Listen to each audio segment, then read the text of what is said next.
दोस्तों, आपने महाकवि कालिदास का नाम तो अवश्य सुना होगा, लेकिन क्या आप महामूर्ख से महाकवि बनने की उनकी कहानी जानना चाहते हैं?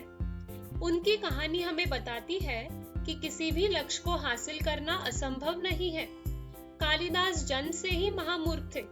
वह जिस राज्य में रहते थे, वहां की राजकुमारी विद्योत्तमा सभी शास्त्रों में निपुण थी। उन्होंने विवाह के लिए ये शर्त रखी थी, जो कोई भी उन्हें शास्त्रार्थ में हरा देगा, वह उससे विवाह करेगी। राज दरबार में हर दिन कई विद्वान आते और राजकुमारी विद्योत्तमा से शास्त्रार्थ में हारने के बाद लज्जित होकर अपने घर लौट जाते थे। एक दिन एक ब्राह्मण भी विवाह की आस लगाए राज दरबार पहुंचा, लेकिन राजकुमारी से शास्त्रार्थ में हारने और भरी सभा में अपमानित होने के बाद उसने बदला लेने की ठान ली। उसने सोचा कि राजकुमारी का विवाह किसी ऐसे व्यक्ति से कराया जाए जो महामूर्ख हो। फिर वह ऐसे व्यक्ति की तलाश में यहाँ वहां भटकने लगा।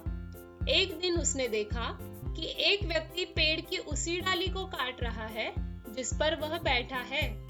ब्राह्मण को यकीन हो गया कि संसार में इससे बड़ा मूर्ख शायद ही कोई होगा।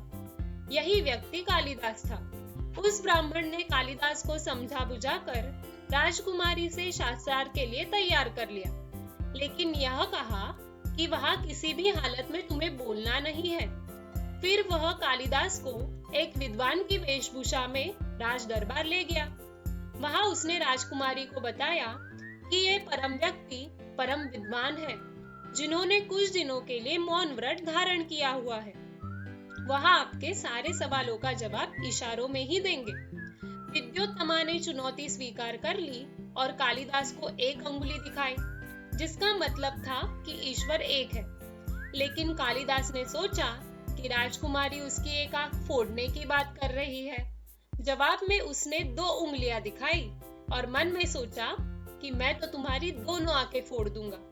इसके बाद 2 अंगुलियां दिखाने का मतलब समझाते हुए ब्राह्मण ने राजकुमारी से कहा कि ईश्वर तो एक ही है, लेकिन जीव के बगैर ईश्वर की सत्ता का कोई मोल नहीं है। इसलिए उन्होंने 2 अंगुलियां दिखाई है। इस तरह कालिदास ने शास्त्रार्थ में जीत हासिल की और विद्योत्तमा से विवाह कर लिया। जल्द ही विद्योत्तमा को ये पता चल गया कि कालिदास महामूर्ख है। इसके बाद उन्होंने कालिदास को घर से निकाल दिया। घर से निकाले जाने के बाद कालिदास दर दर भटकने लगे और एक गुरुकुल जा पहुंचे।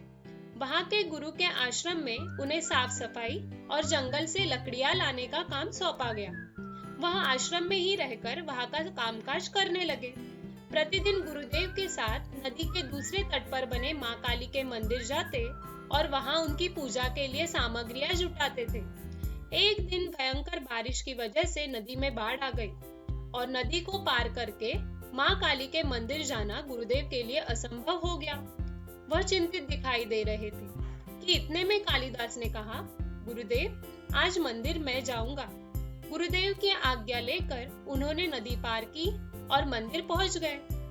उनकी भक्ति देखकर माँ काली प्रसन्न हो गई और कहा, बोलो, तुम्हें क्या चाहिए? वह अपनी पत्नी से अपमानित होने की बात बताना चाहते थे, लेकिन उनके मुंह से विद्योत्तमा के बजाय विद्या विद्या शब्द ही निकल पाए। देवी ने खुश होकर उन्हें विद्या का वरदान दिया। इस प्रकार देवी की कृपा से वह परम विद्वान बन गए और अपने घर लौट आए। दोस्तों, अगर हमें जीवन में कभी असफलता का सामना करना पड़े, तो हमें निराश नहीं होना चाहिए, बल्कि हमें पूरी लगन के साथ लक्ष्य की ओर आगे बढ़ते रहना चाहिए। उम्मीद है ये कहानी आपको जरूर पसंद आई होगी। धन्यवाद। Text narration Rajni Ranjan Jha, voice Harshali Bhambid, producer Sanjay V Shah. A Mangrol Multimedia Limited presentation.